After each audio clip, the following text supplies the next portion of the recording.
Bismillahirrahmanirrahim. Assalamualaikum warahmatullahi wabarakatuh.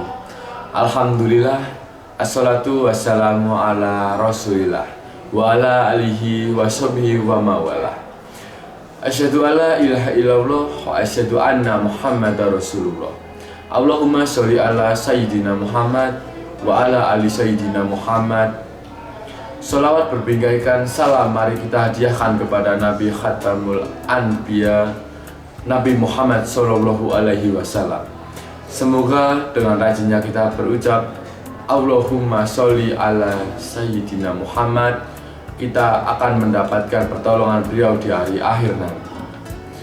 Marhabannya Ramadan atau selamat datang Ramadan, ungkapan kegembiraan seorang muslim sejati yang memahami makna kedatangan Ramadan di dalam kehidupannya sebagai wujud rasa syukurnya kepada Allah Subhanahu wa Ta'ala yang telah menganugerahkan kesehatan dan usia panjang, sehingga akhirnya dapat bertemu lagi dengan Ramadan yang setiap saat kita rindukan sejak perpisahannya dengan bulan yang diberkahi Allah setahun yang lalu.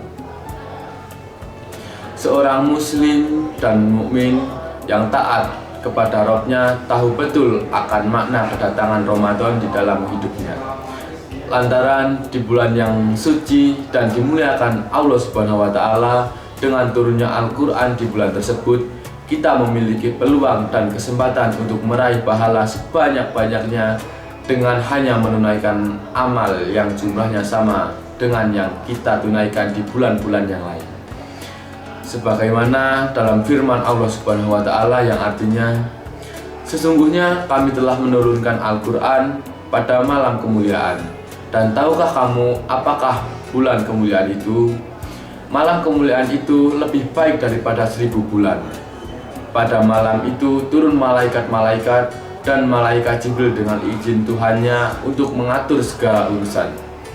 Malam itu dipenuhi kesejahteraan hingga terbit fajar. Quran Surat Al-Qadar ayat 1-5.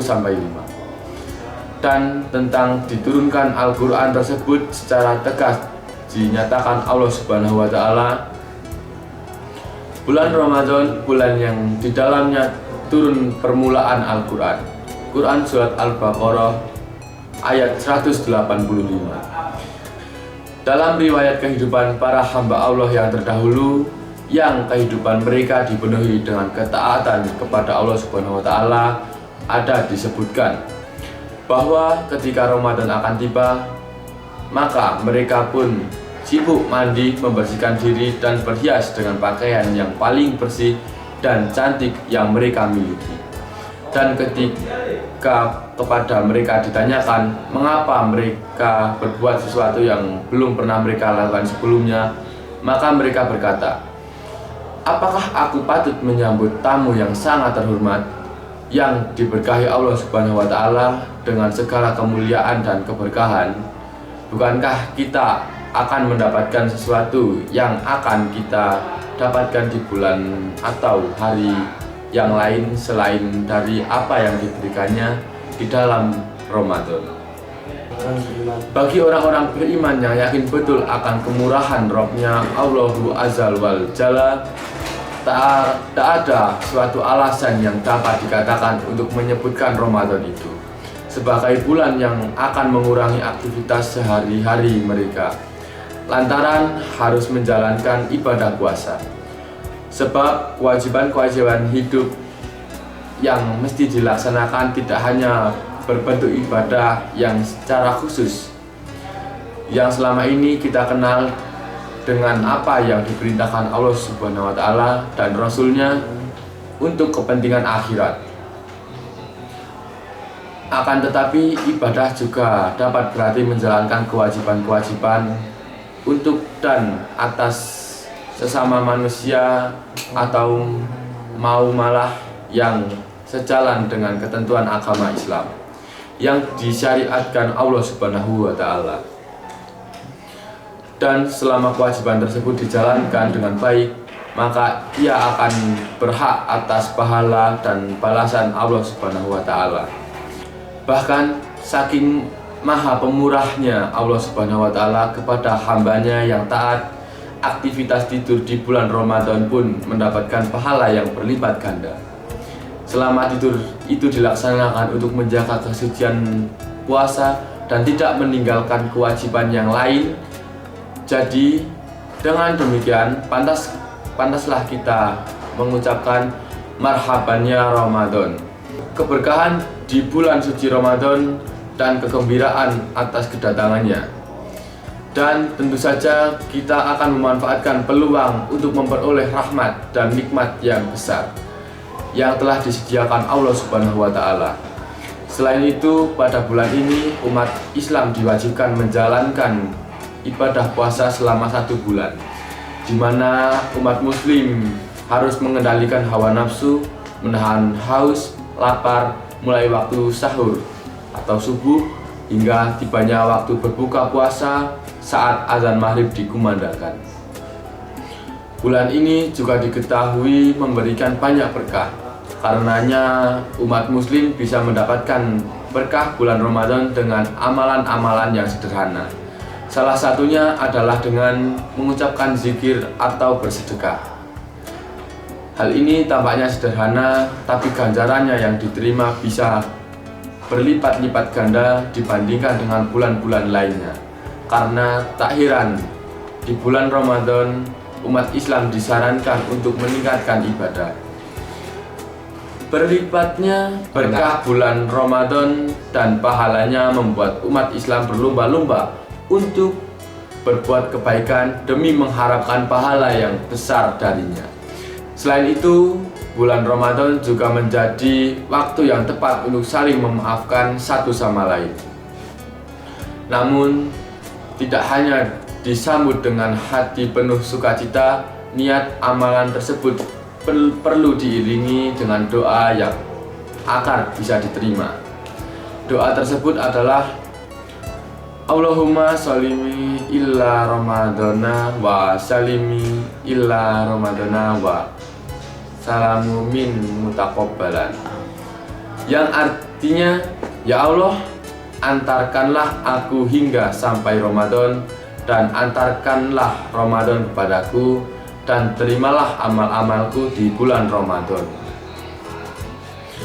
Berikut ini adalah cara meraih keberkahan di bulan suci Ramadan. Yang pertama, perbanyak doa. Orang yang menjalankan puasa saat berbuka adalah satu orang yang doanya dimustajab. Oleh karena itu, perbanyaklah berdoa saat kamu sedang berpuasa, terlebih saat kamu berbuka. Berdoalah untuk kebaikan diri kamu sendiri, keluarga, bangsa, dan saudara-saudara kamu sesama muslim yang ada di belahan dunia ini. Yang kedua, menghatamkan Al-Quran. Berkah bulan Ramadan bisa kamu dapatkan dengan cara menghatamkan Al-Quran. Ya, bulan Ramadan merupakan bulannya Al-Quran. Pada bulan inilah Al-Quran pertama kali turun dari Lauhul Mahfuz ke langit dunia sekaligus. Dengan ini Allah Subhanahu wa Ta'ala berfirman, bulan Ramadan, bulan yang di dalamnya diturunkan permulaan Al-Quran sebagai petunjuk bagi manusia dan penjelasannya mengenai petunjuk itu dan pembeda antara yang hak dan yang batil. Surat Al-Baqarah ayat 185. Yang ketiga yaitu sholat tarawih. Selain itu, berkah bulan Ramadan yang hanya bisa kamu dapatkan di bulan ini adalah dengan sholat tarawih. Rasulullah Shallallahu Alaihi Wasallam bersabda, barang siapa yang menghidupkan malam bulan Ramadan karena iman dan mengharapkan pahala dari Allah, akan diampuni dosa-dosanya yang telah lalu. Yang keempat yaitu iktikaf. Iktikaf adalah berdiam diri di masjid untuk beribadah kepada Allah Subhanahu wa Ta'ala. Iktikaf ini disunahkan bagi laki-laki dan perempuan karena Rasulullah Shallallahu Alaihi Wasallam selalu beriktikaf, terutama pada 10 malam terakhir, dan para istrinya juga ikut iktikaf bersamanya. Juga hendaknya orang yang melaksanakan iktikaf ini memperbanyak zikir, istighfar, membaca Al-Quran, berdoa, sholat sunnah, dan lain sebagainya. Yang kelima yaitu memperbanyak berbuat kebaikan. Bulan Ramadan merupakan peluang emas bagi setiap muslim untuk menambah jumlah pahalanya di sisi Allah. Di dalam hadis yang diriwayatkan oleh Ibnu Khuzaimah dan Baihaqi dikatakan bahwa amalan sunnah pada bulan Ramadan bernilai seperti amalan wajib, dan amalan wajib ini senilai 70 amalan wajib di luar Ramadan. Maka dari itu, raihlah setiap peluang untuk berbuat baik sekecil apapun, meskipun hanya sekedar tersenyum di depan orang lain. Ciptakan kreasi dan inovasi dalam berbuat kebaikan agar tabungan kebaikan kamu terus bertambah.